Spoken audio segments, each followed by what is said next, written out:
4 long years it has been since Joss Whedon's Justice League came out. And for 4 years, people like me have been told that the director's that Zack Snyder's cut of the Justice League is just a pipe dream. It's just a fantasy that won't come true. Well, guess what? That dream became real.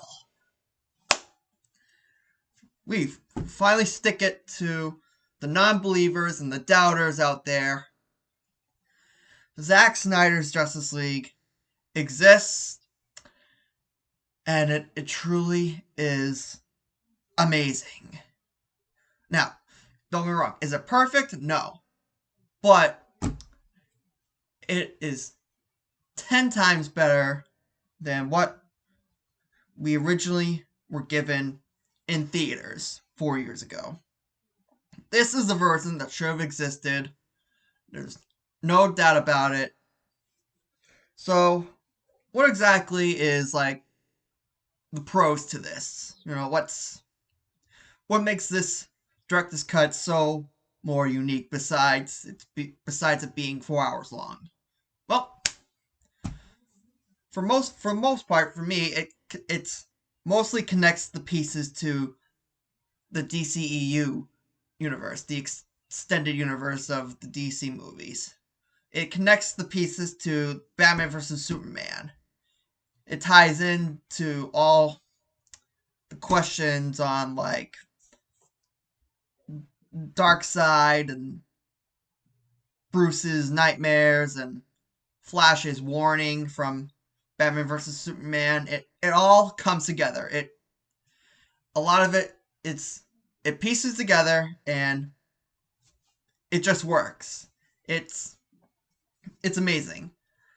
It makes more sense anyway than it did before.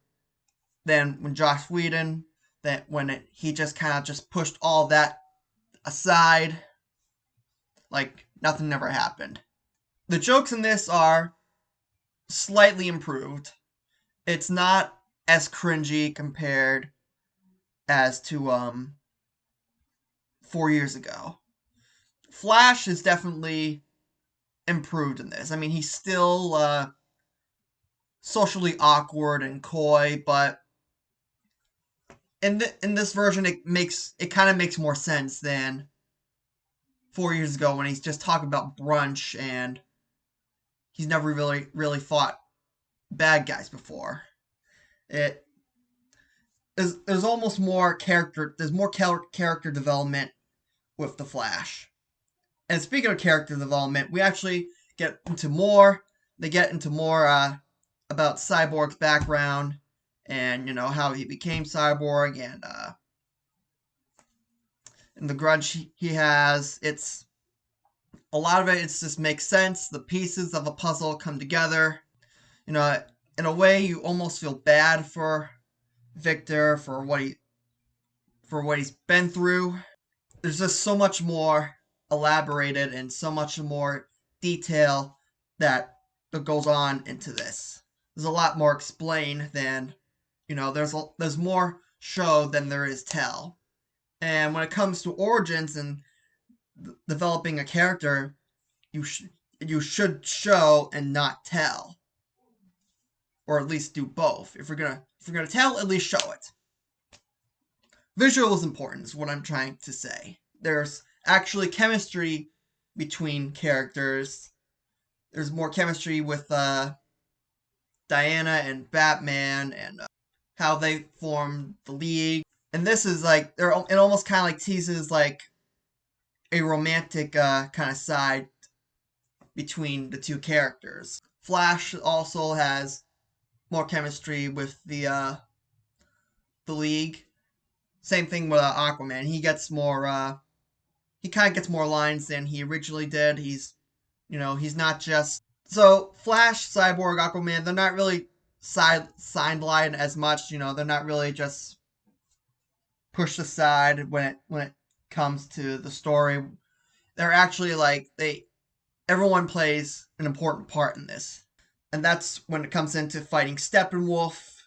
Everyone is facing Steppenwolf together. It's not like a tag team kind of thing, where one scene Aquaman's gonna fight him, and then next scene Diana gets a turn, and then next scene Cyborg will get a turn. No, they're all coming together, facing Steppenwolf as one. It's it's not a tag team, Diana and Aquaman aren't on the ropes or whatever. They're not tagging each other in and out. It's all a team effort in this movie, and that's what makes a superhero team like the Justice League work. It's a team effort. What I really love about this, I think the number one biggest thing for me is the characters galore. Just truly, it's just truly out there with Darkseid and the Martian Manhunter and the Joker and Deathstroke. It's a lot to take in, and because in this 4-hour movie, there's so much you can do. There's so many characters one can introduce at once. Funny thing is, I was actually reading something earlier today about how the Green Lantern was originally supposed to be in the movie. He was supposed to replace the Martian Manhunter's role, but of course, the studio said no, and Snyder, he wanted to quit, but he didn't want to let the fans down, and I give him total respect for that. I don't, and in a sense, I don't blame Zack Snyder, because if you have this great idea of a vision and to unite the Justice League, because here's the thing: the Justice League consists of 7 members. The original tagline to this movie a couple years ago was "Unite the 7," but we only got 6 members those years ago. So now, when the Martian Manhunter is teased in this, Martian Manhunter teases how he wants to join the Justice League into fighting Darkseid. But the thing is, John Stewart, Green Lantern, was originally supposed to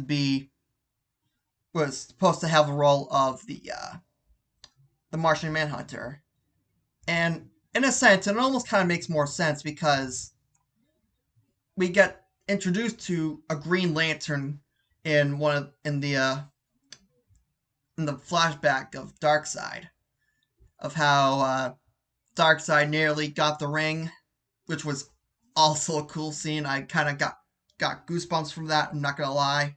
But anyway, that scene from where Darkseid cut off the hand of one of the Green Lanterns, I feel like it would have made more sense, and this Green Lantern would have been John Stewart. And what makes him John Stewart significant is he was the first African American superhero to appear in the DC Comics in the early 70s, I believe. John Stewart would have played a significant role, but you know what? I think the Martian Manhunter can work as well, because the Martian Manhunter is also pretty powerful. But I also kind of would have preferred to see Green Lantern in there. I mean, it doesn't matter if it would have been Hal Jordan or John Stewart. I just would have liked to seen a Green Lantern in there, and it would have been. But you know what? It's nice to know that the lanterns exist, and hopefully, even if it's just a tiny piece of hope, a tiny chance, it will extend to more characters going on. How this movie handled time travel is also did a good job on it. The thing is, I feel like time travel is more a DC thing than it is with Marvel. You know how in Marvel in Endgame, when they killed off Thanos at first, and then they had to go back in time to get the stones, but only to bring Thanos forward into the present. I mean, personally, it just feels kind of weird. Even the characters acknowledge how the plan originally in time traveling was just cliched, and it's just been about in every other film ever. Back in the Future, Terminator, etc., etc. So I feel like just Marvel just pulled that idea out of nowhere and just they felt like that was the only logical explanation they could do to bring these heroes back and to bring back Thanos. But with DC, like they have more. With DC, they have more not limits, but more like they have more ground they can work with because the Flash is, you know, it's kind of like a time traveler. He does the Speed Force. He's in the Speed Force, and technically, it's sort of like an unwritten rule that Barry can only go so fast as he can to not break, you know, the time barrier. I liked how Flash gets his moment of glory where he saves the universe. He saves the world when he had to run so fast where he traveled back in time and he helped Cyborg get the mother boxes apart. It's truly, truly amazing. It was just a beautiful moment. And what I also liked about this movie was how there was so much more was at stake, how there was much more on the line in this movie with Cyborg's vision of the death of the Justice League and Superman serving Darkseid, um, Flash surpassing his speed.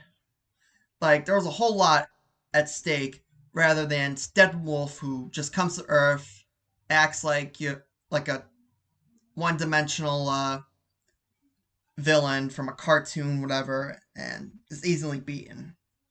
Not in this though. Steppenwolf at least has more of a purpose. He gets treated more properly in this movie. He gets treated more actually like a comic book villain than compared to a couple of years ago. And I know DC's films, they've had their ups and downs, but personally, I think that this decade, that the 2020s this could be their decade where they can surpass the Marvel Cinematic Universe, and because there's so much at stake and there's so much they can do now. But the problem is with studios and there's only so much common ground the director and the studios they can do. So there's only so much the studio will let the director do. I mean, I don't know why the studio doesn't let Zack do his original vision. I mean, it just doesn't make sense. Oh, Jared Leto's Joker is also kind of a slight improvement.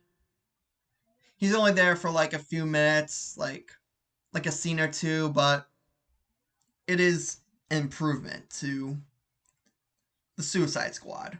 I'll give it that. And I also kind of like this idea how, in a sense, that despite Batman, making up loose ends with Superman, I almost have this vibe that Batman, in a way, he still fears Superman and what he's capable of.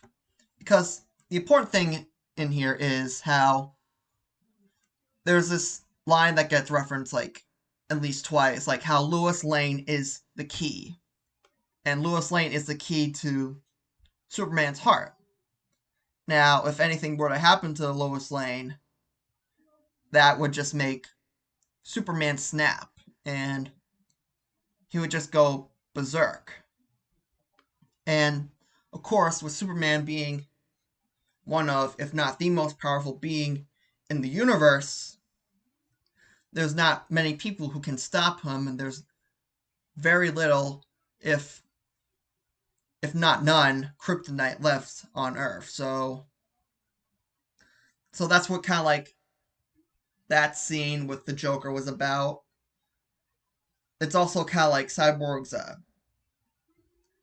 vision of like how Superman could pursue, could turn to a Darkseid's aid. It's truly amazing, and I also liked how Superman had the black suit. Of course, just almost like the comics. See if I can find it.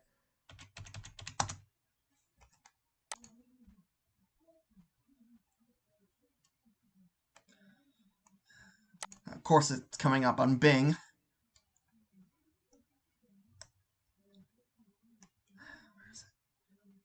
It's around, yeah, pretty much right here. It's just really, it just really works. Like how, just how this movie is done. It's just a really good movie overall. This is just the movie that we should have gotten in theaters. You know, the reactions that could have been in the theater when the Martian Manhunter appeared, when Darkseid appeared, when Joker appeared. It almost would have been like reactions you saw at Endgame. This this movie is just amazing. It just surpasses Whedon's version by a long shot. It's just truly amazing. We just gotta keep I just gotta keep faith here that Zack Snyder will make a part 2 of the Justice League, and there'll be more focus onto Darkseid and the Martian Manhunter, and hopefully the Green Lanterns. Oh, another thing, Lex Luthor was also he also got a couple of minutes of screen time. In a sense, so the end credits is kind of similar to the one a couple of years ago, but instead of Luthor teasing how he wants to have an an Injustice League or a Legion of Doom, he like he gives Deathstroke Batman's identity, and that real that wields Deathstroke into wanting to go after Bruce Wayne, and that kind of teases into like what would have been Ben Affleck's solo Batman movie into fighting Deathstroke. So I don't know what the plans are. I don't know if there's going to be a solo Batman movie now that Robert Pattinson exists. I don't know if there's going to be an Injustice League. I don't know if Luthor is going to still have a role to come in the future, or if there's going to be any other movies like this in the future. We can only hope. Or, as Bruce Wayne would say it, to have faith in this movie, or just to have faith in general. But yeah, that's about it. If you haven't seen this yet, I definitely recommend it. Um, at least watch Batman versus Superman first. Don't bother watching Whedon's version. It's pure garbage. It's a waste of time. Just focus on this film and just take in all the glory and the beautiful scenes in this. Like I said, it's not perfect, don't get me wrong. Like I have like some minor issues like with the like I kind of wish that Jon Stewart was brought in here, and but it's mostly like more smaller stuff like where I can't really complain that much about it. But overall, I'm just really happy that Snyder proved all the doubters wrong, that a director cut doesn't exist, and here we go. This exists. It's a thing of beauty. So definitely check it out sometime. And until then, have some faith.